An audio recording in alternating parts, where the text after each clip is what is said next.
وہ قوم ترقی نہیں کر سکتی جو اپنی اولاد کی تعلیم سے زیادہ اس کی شادیوں پہ خرچ کر دیتی. بے شک. فضول خرچی ختم کرنا ہے. پتہ نہیں یہ برتھ ڈے کے نام پہ سیلیبریشنز ادھار لے کر لون لے کے برتھ ڈے کر رہے ہیں, فضول خرچی کر رہے ہیں.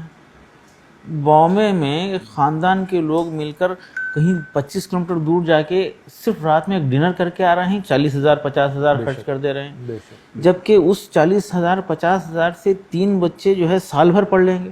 تو یہ فضول خرچی ختم ہونا, غیر شرعی غیر ضروری رسومات کو ختم کرنا ہے اور تعلیم کے لیے, تربیت کے لیے اور معیشت کے لیے کرنا ہے. پتہ چلا ایک نوجوان سے پوچھے, بیٹا آٹو چلا رہے ہیں, کیا بات ہے, کیا حالات ہیں, ایسا کیوں ہوا؟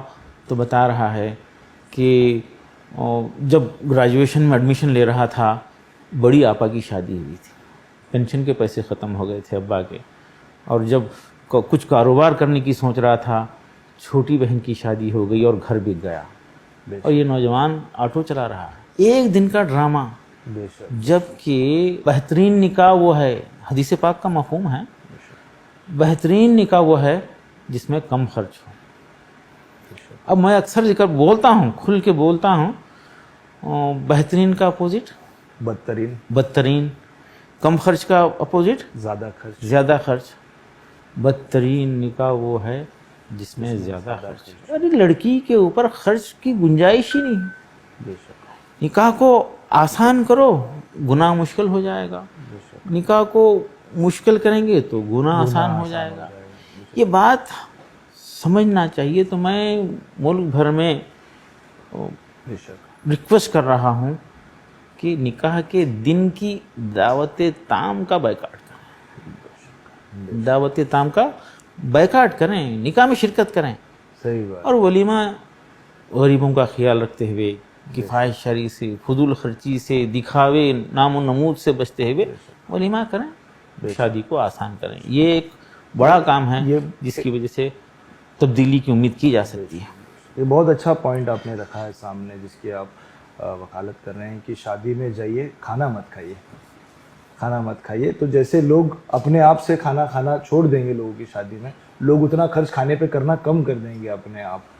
5% لوگ اگر اس پہ عمل کر لیے, اس ہمارے پیارے دیش ہندوستان کے 95% لوگ اس پہ عمل کے لیے راغب ہو جائیں گے, ایک بڑا مسئلہ ختم ہو جائے گا. 5% لوگ جو دل سے مانتے ہیں, بیٹھ کے تبصرے کرتے ہیں کہ فضول خرچی گناہ ہے. آپ کی محنت کی ہوئی حلال کمائی کے خرچ کا بھی حساب آپ کو دینا ہے, خرچ کا حساب دینا ہے. تو یہ احساس اگر ہو جائے اس نوجوان کے دل پہ سے, دیکھیے کہ اس کی بہنیں بیٹھی ہوئی ہیں اور پیسے نہیں ہونے کی وجہ سے شادیاں رکی ہوئی ہیں اور بیٹیوں کی عمریں ڈھل رہی ہیں, اس احساس کے ساتھ مت جائیے اور بیٹھتے ہی فوری حلال اور حرام, اللہ نے دیا ہے اس لیے خرچ کر رہے ہیں. بھائی اللہ نے دیا ہے لیکن خرچ کیسا کر رہے ہیں اس کا سوال ہوگا. یہ احساس ہونا چاہیے ہم لوگوں کو. تو اس کے لیے اگر کوشش ہوں, 5% لوگ اگر اس پہ عمل کریں گے, بائیکاٹ کر دیں گے صاف, تو انشاءاللہ 95% لوگ بھی اس پہ عمل کے لیے راغب ہو جائیں گے.